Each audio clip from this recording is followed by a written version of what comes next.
Like, I gathered you all here just to tell you that I think it's time that we started seeing other people.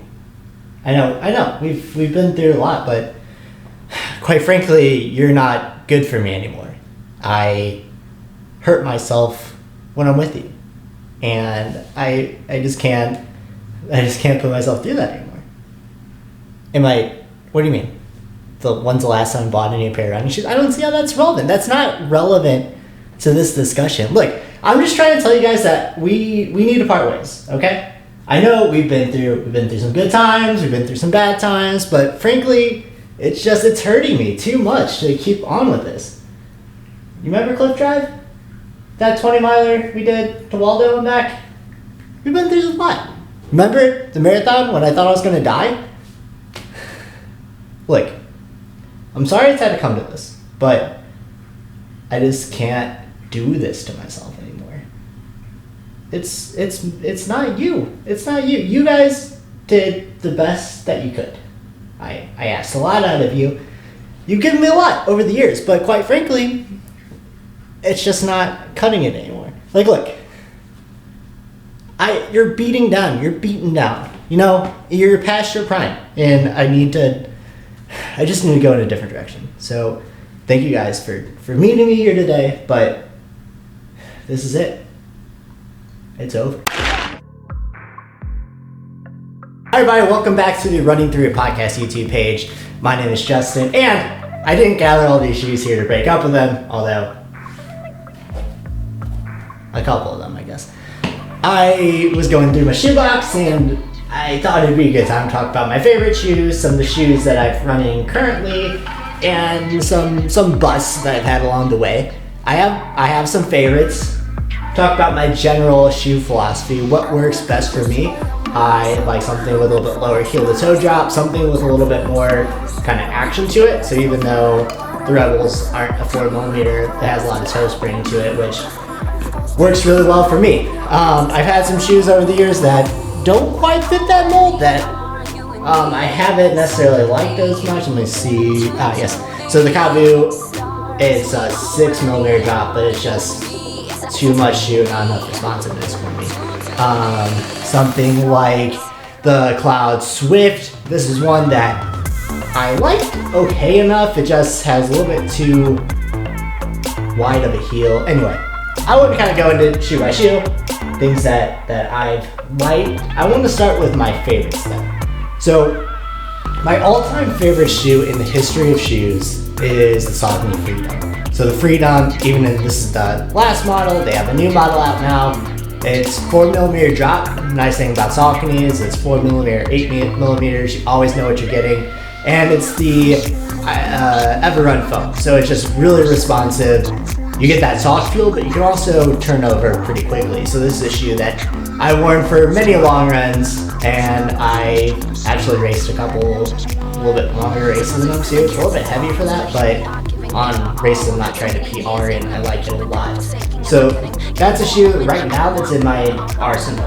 Another one I've been running a ton in is the Clifton stick. So this is the new Clifton, and it's pretty soft but still responsive. So one thing I like about the Clifton over the Bondi is it's just a lot less shoe.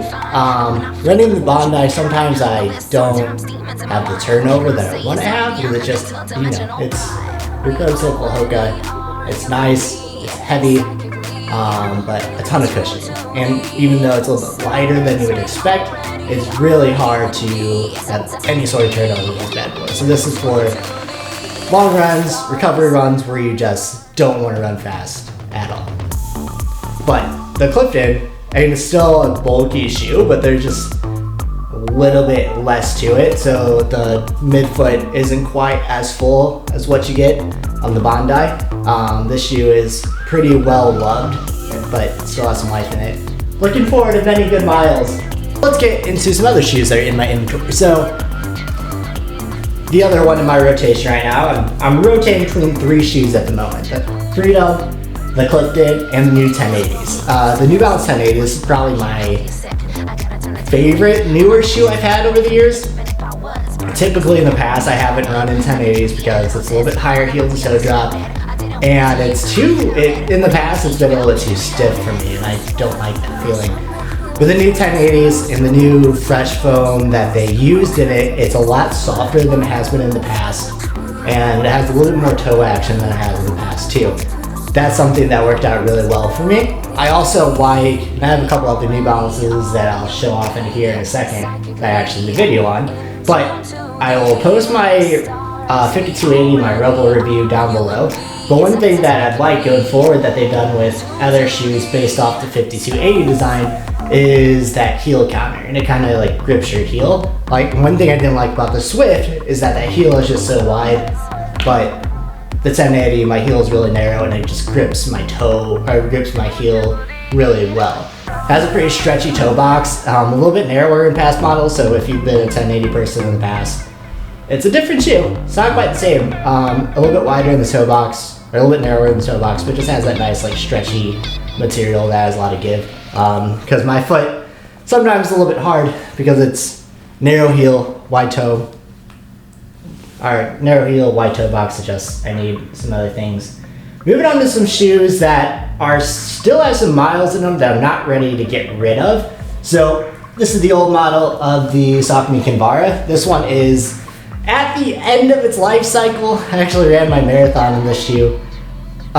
It's super lightweight. One thing about the Kinvara, it is what it is. It's really lightweight, nice and firm, so it's really responsive. It has that nice toe spring to it. This is a shoe, over the years, I've alternated between the Kinvara and the Zante, the New Balance Zante. Kind of use them for similar types of runs, those shorter runs that I want to go a little faster in, even for track days, or I've even worn them on long runs where I'm doing a workout as well. They're that nice shoe, still technically a training shoe, but light enough to where you can almost wear it like a racing foot at times. I haven't got the new one yet. I'm not quite ready to let go. This one still has a couple more miles in, but I'm using it very sparingly at the moment. One that you've seen a video on in the past, the New Balance Rebel. This one is the shoe I brought with me on vacation to Washington, D.C. and to Charlotte, and it actually got sent back to me from Charlotte to here because I liked the shoe so much I couldn't stand to have parted ways with it that soon. I accidentally left it at my friend Riley's house, so I appreciate that he sent it to me. But like I said, with the 1080, it has that nice heel counter that grips your heel. It's a real sock-like upper, so it doesn't have, everything's kind of one piece, and then the laces just kind of pull everything together through there. A little bit narrower of a toe box if you're used to New Balance. It's a different type of feel, but the shoe I really like. It also has this kind of flare out.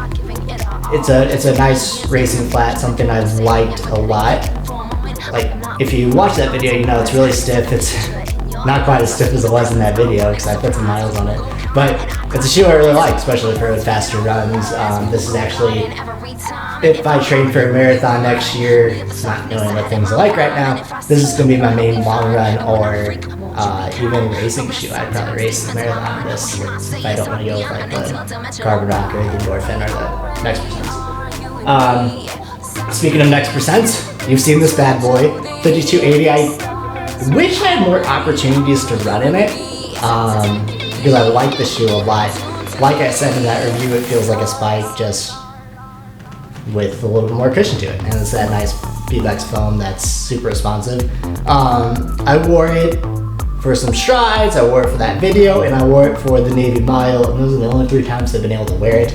I wish I had more opportunities to race road miles, but in the meantime, that's a shoe I really like that I wish I could use more of. Okay, on to some clubs. Some shoes I've had over the years that I haven't put as many miles, that still have some life left in them because I just moved on and haven't really had the urge to go back to them. One is the Altra Solstice. This is actually a shoe I liked in the beginning, but it's just a little bit too minimal when I start putting on more miles.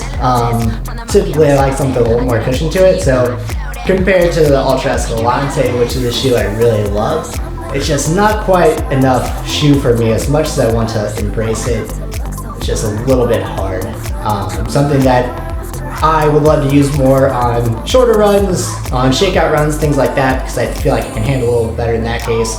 something that's nice for if you do want to build up something a little more minimal. However, I'm just such a big Escalante fan that this was kind of one that I haven't ran in as much as I thought I would. Like I said, the on CloudSwift is one that, compared to the Cloudflow, which I ran in a lot a couple years ago, it's just too much shoe. Not a lot of flexibility, really stiff.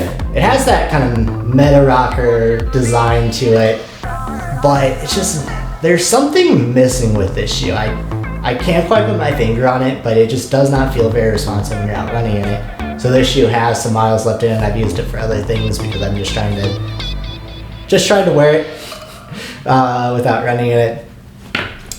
The Nike Infinity React. This is a shoe that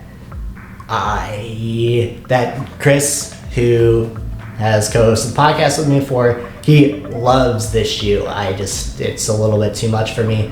I'm not a stability guy, but this is more of a guide rail as opposed to a traditional stability posting. A lot of people love this shoe. It's just not something I've been able to get my hands around. I've done one test run in it. I have not gone back to it. I even still have the original form in it. Working at a shoe store, they kind of sent all us these to try them out. Unfortunately, I'm not the biggest fan, but I know a lot of people love that shoe. The Hoka Cavu. So as much as I raved about the Clifton and the Bondi, and even the Rincon, I loved the Rincon, but these are both kind of part of the Hoka Fly series, so a little bit lighter weight. Not quite as much shoe to them as what you get in the Bondi or the Clifton, but two completely different feels. The Cavu, to me, just, even though it's lighter weight, there's just, like I said with the Swift, there's just something missing with this shoe. I can't put my finger on it. I don't know if it's kind of a little bit lack of responsiveness, or I don't know. Compared to the Rincon, it's just not great. It has a little bit of a sizing issue too. It's a lot longer than any other Hoka I've ever worn. It feels a little flat, I think. So this is probably like one of my least favorite shoes that I've ever wanted to like. As opposed to the Rincon, which I kind of wore the hell out of, which still has, like I said with a lot of other shoes, still has some miles left in it. I'm not ready to let go of it yet. Has a little bit of bounce back, but it's a shoe that, it's really lightweight. I love the Clifton, so it's something that if you want to go step down, you can wear it for workouts. If you still want that kind of cushion feel, but it allows you to get to a little bit of turnover, some more responsive than the Clifton and the Bondi are, but still with a nice Hoka cushion. Something I think of it similar to how the Clayton used to be. It's kind of in that realm, but just with a real lightweight upper. Can't speak highly enough of that shoe, as opposed to the New Balance Fresh Foam More. This is another shoe that I really wanted to like, and I actually put a lot of miles in it because I just used it as like a recovery day shoe, and I wasn't necessarily worried about the feel, but this thing is like a block on your foot. They're going after a Bondi type feel, and it's just a little bit too firm for that. Now, I am interested in trying out the new Fresh Foam More, because it's supposed to have more of that 1080 cushion, because the 1080 is actually a softer shoe than the More is. As much as I wanted to like this shoe, it was just kind of a dud. However, I'm very interested in trying the new one, because I want there to be a Hoka competitor that I can love. Just because I like having options, but this shoe itself has some room to grow. One thing I did like about the shoe is it has that kind of heel pillow back there, because my heel is a little bit narrow, like I said. Well, if you made it this far, thanks so much for watching. If you like this video, give me a little thumbs up down there. If you want to see more videos like it, I want to do more gear stuff, especially now that I have a lot of time. Shoes, I've worked in run specialty for a long time, so shoes are something that I have a little bit of knowledge on. However, there's a lot of knowledge out there to get for your own as well. So if you want to see more videos, I talk about shoes, I talk about everything around the world and running, as well as the podcast videos. Make sure you subscribe, smash that like button, and I will talk to you guys later. So happy running.